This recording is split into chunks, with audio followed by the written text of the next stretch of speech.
أعوذ بكلمات الله التامات من شر ما خلق. Rakan-rakan yang saya hormati, ayat yang saya bacakan sebentar tadi merupakan potongan ayat Al-Maqsurat. Kita sering membacanya tanpa mengetahui siapa yang menghasilkan. Sebelum saya memulakan perkongsian saya pada hari ini, izinkan saya memperkenalkan diri saya terlebih dahulu.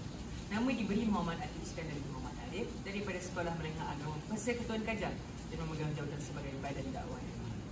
Rakan-rakan yang saya sayangi, orang yang menghasilkan Al-Maqsurat ini diberi nama ataupun dipanggil sebagai Imam Hasan Al-Banna atau nama penuh beliau Hasan bin Abdul Rahman Muhammad Al-Banna. Sejak daripada kecil lagi, beliau dididik oleh ayahnya dengan pemahaman ilmu agama yang sangat mendalam yang meliputi segala aspek dalam kehidupan dan ajaran Islam.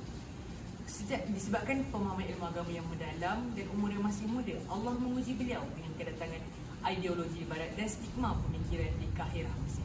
Beliau menangkis perkara ini dengan 3 kaedah asas utama, iaitu PKP, bukan Pentadkawan Pergerakan, tetapi pendakwah, karya dan pemahaman.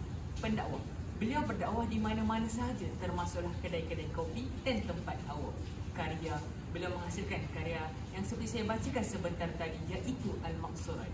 Dan yang ketiga adalah pemahaman, dengan mewujudkan pemahaman dalam hati dan pemikiran pengikutnya seperti penubuhan Ikhwanul Muslimin yang bertujuan untuk membentuk pribadi masyarakat yang berpegang teguh dengan ajaran Islam. Sama seperti pepatah Arab mengatakan, iaitu lisanul hal afsahu min lisanil miqal, yang membawa maksud kepada tindakan itu lebih berkesan berbanding perkataan semata-mata.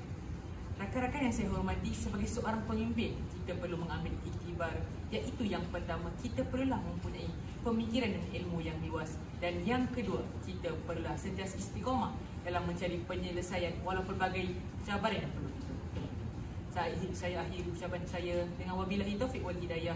Wassalamualaikum warahmatullahi wabarakatuh.